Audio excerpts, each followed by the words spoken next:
수업 설계 시작하도록 하겠습니다. 학생들이 깊이 있는 수업, 사유하는 학생들로 성장하기 위해서는 교사는 알맞게 수업을 설계할 수 있어야 합니다.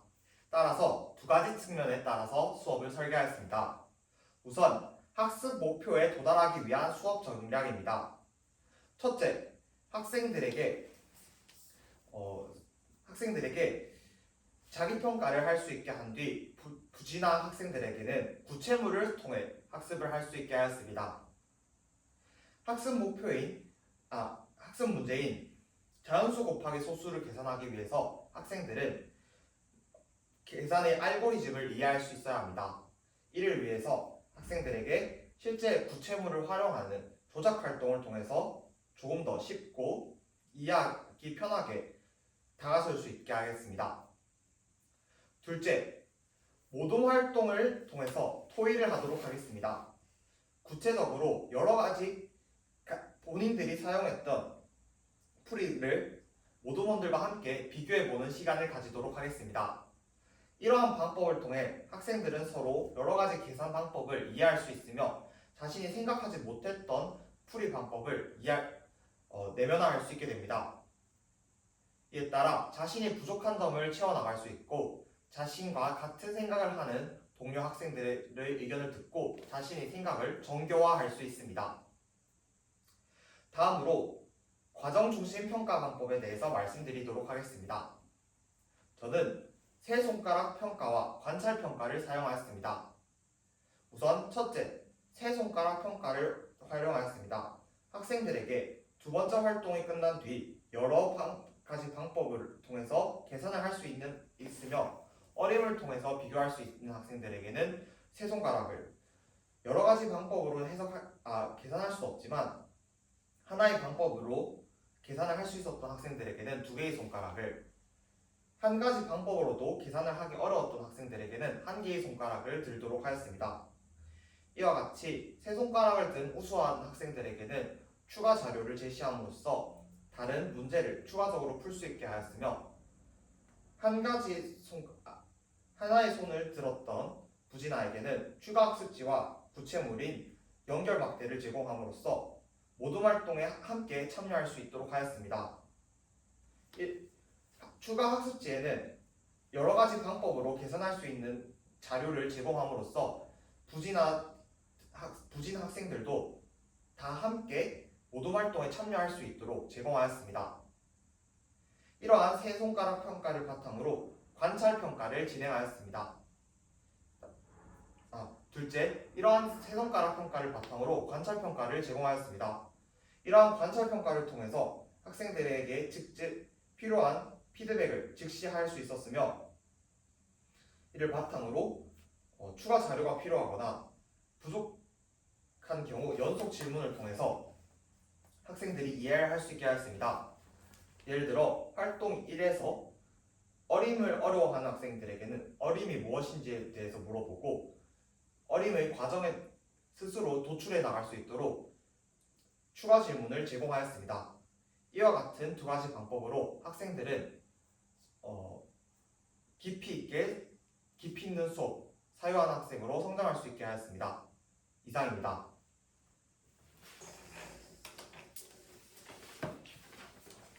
설계가 좀 제대로 마무리 안 됐구만.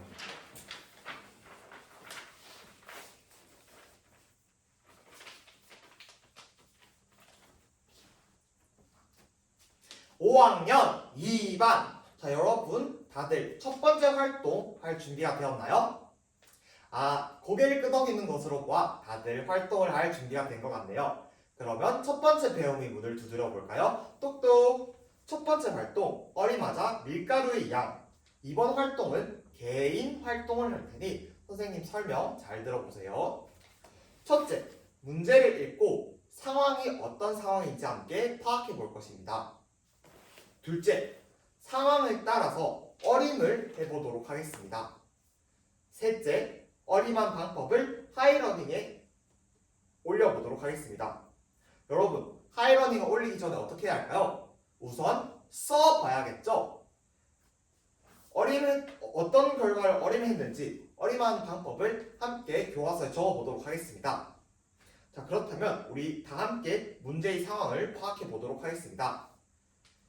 케이크를 만드는데 2kg의 0.6만큼 필요합니다.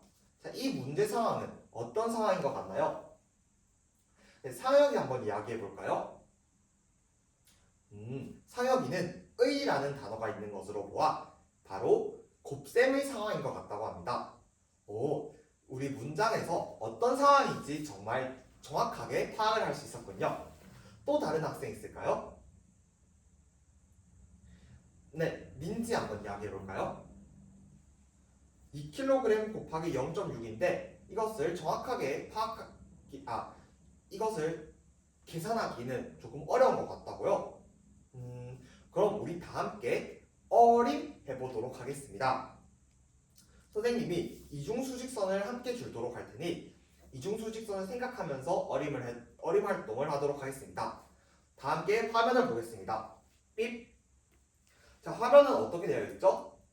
두 개의 수직선이 있는데 두 개의 수직선의 양 끝은 동일합니다. 어떤 의미죠? 네, 맞습니다. 양 끝이 동일하다는 것은 같은 부분에 있는 것은 같은 배수라는 것이겠죠. 그렇다면 우리 이것을 잘 생각하면서 한번 여러분들이 어림을 해보도록 하겠습니다. 활동 시작하겠습니다. 호철이는 무슨 이유 때문에 활동 신호등이 빨간불이 켜져 있나요? 호철이는 이 활동을 하는데 어림이 하기가 너무 어렵다고요? 호철이, 어림이 어떤 의미인가요? 값이 어느 정도일지에 대해서 생각해 보는 것이라고요. 자, 그렇다면 지금 2 곱하기 0.6이죠. 이것 중 비슷한 숫자 중에서 호철이가 쉽게 한 번에 예상할 수 있는 게 뭐가 있죠? 0.5라고요. 그렇다면 여기에 0.5배, 1배를 잘 생각해서 이중수직선에 한번 나타내 보는 건 어떨까요? 나타내 볼 수 있을 것 같다고요. 0.6과 비슷한 숫자인 0.5에서 0.5를 활용해서 이중수직선에 나타내면 몇쯤 약 얼마인지 호철이가 예상을 할 수 있을 것 같다고요. 호철이 성장하는 모습 선생님이 기대하겠습니다.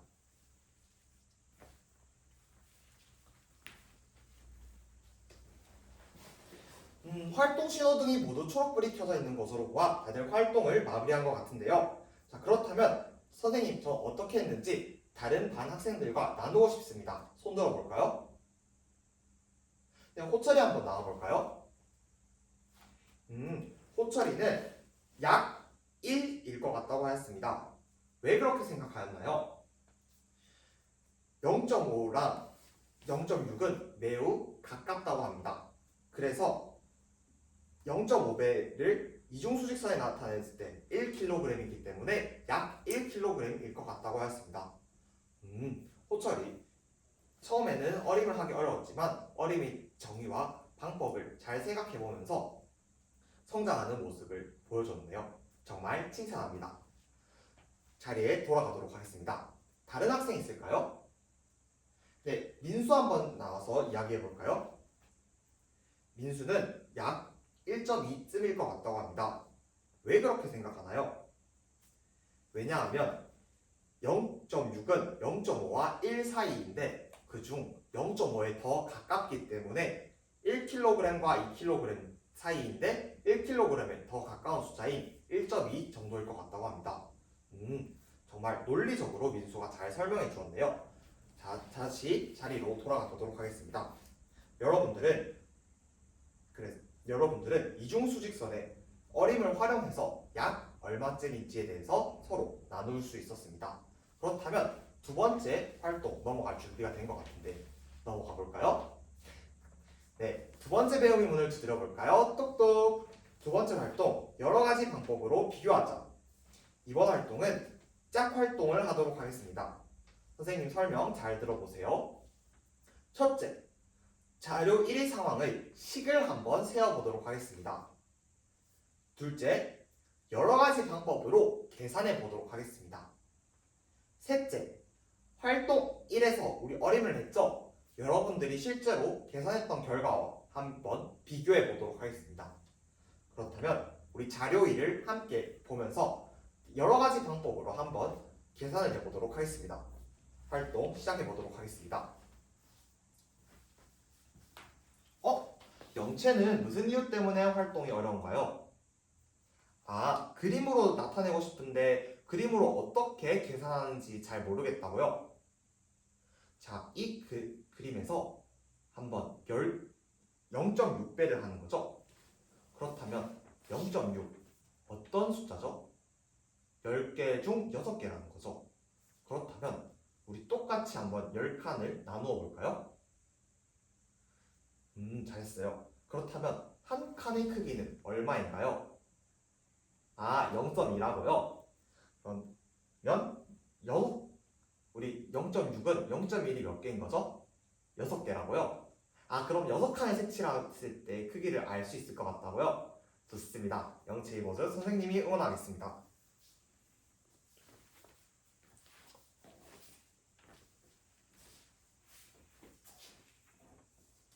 네, 활동 시도 등이 모두 초록불이 켜져 있는 것으로 보아 다들 활동을 마무리한 것 같네요. 자, 선생님, 저는 이런 방법으로 계산해 보았습니다. 한번 나와서 발표해 볼까요? 네, 영치 한번 나와서 발표해 보도록 하겠습니다. 0, 1, 2 이렇게 있는 수막대에서 이 중 10칸을 똑같이 나눈 뒤 6칸을 색칠했을 때 한 칸의 크기는 0.2이기 때문에 6칸은 1.2라고 하였습니다. 그림을 사용해서 그림을 사용해서 잘 계산을 해주었네요. 그렇다면 영체는 활동일이 어림과 비교했을 때 어떤 결과가 나왔나요? 영체는 활동일을 할 때는 약 1 정도였는데 실제로 했을 때는 1.2였기 때문에 어림값과 비슷했다고 하였습니다. 좋습니다. 자리로 돌아가도록 하겠습니다. 또 다른 방법으로 했을까요? 두 번째 방법으로 했던 학생이 있을까요? 네, 상혁이 한번 나와서 발표해 보도록 하겠습니다.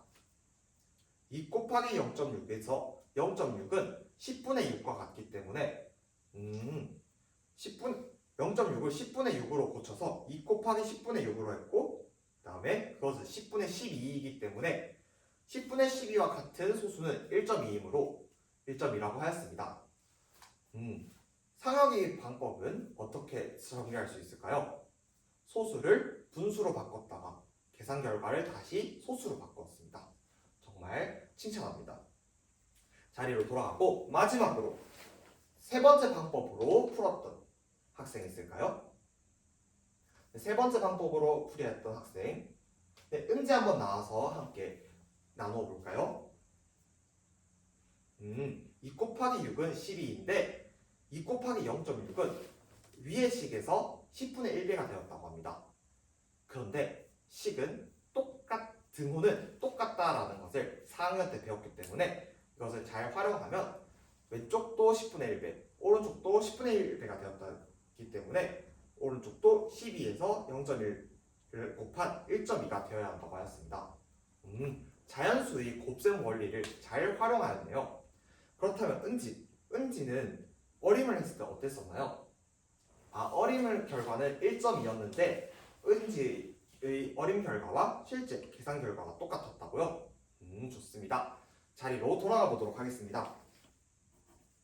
자, 여러분들 세 가지 방법으로 계산을 했죠? 그림을 통해서 똑같이 칸을 나눈 뒤 색칠해서 구했고, 둘째, 분수의 곱을 활용해서 계산을 할 수 있었고, 세 번째, 자연수의 곱을 활용해서 계산을 할 수 있었습니다. 그리고 여러분들이 어림했던 결과와 비슷하거나 같다는 결과가 나왔습니다. 자, 그럼 우리 세 손가락 평가를 한번 해보도록 하겠습니다. 다들 눈을 감고, 선생님, 저는 여러 가지 방법으로 식을 계산을 할 수 있었으며 어림한 결과와 비교를 했을 때 비슷했거나 같았습니다. 세 손가락.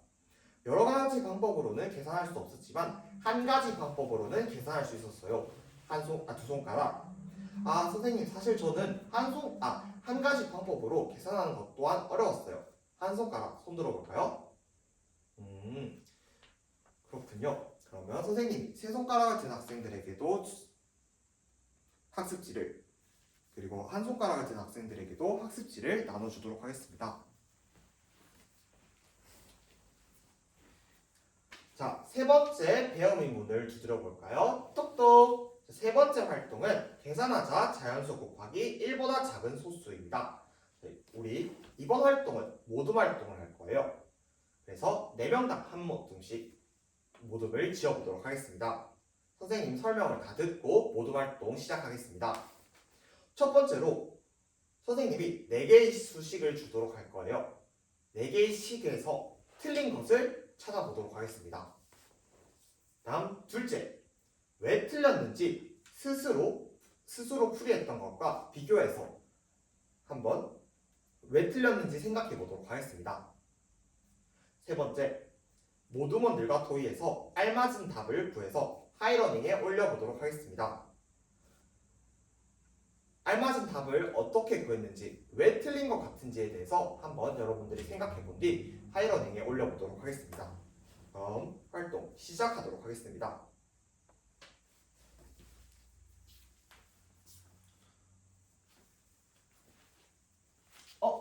기인이와 수완이는 무슨 이유 때문에 서로 다투고 있는 것인가요? 기인이는 똑같이 기인이와 수완이 둘 다 그림으로 표현하려고 했는데 31 곱하기 0.4에서 기인이는 각 칸을 10등분한 뒤 10등분한 것을 4칸씩 색칠했고 수완이는 31 전체를 10등분한 뒤 그중 4칸을 색칠했다고 합니다.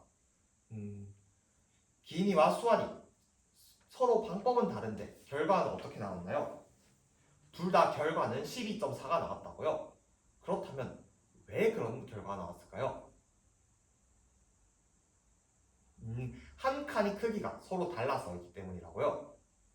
그쵸? 그러면 둘 다 정확한 답이 될 수 있겠죠? 그렇다면 우리 기인이와 수완이 모두 의견을 함께 모아 하이러닝에 올려볼까요? 좋습니다. 선생님이 서로 협동하는 모습 응원하도록 하겠습니다.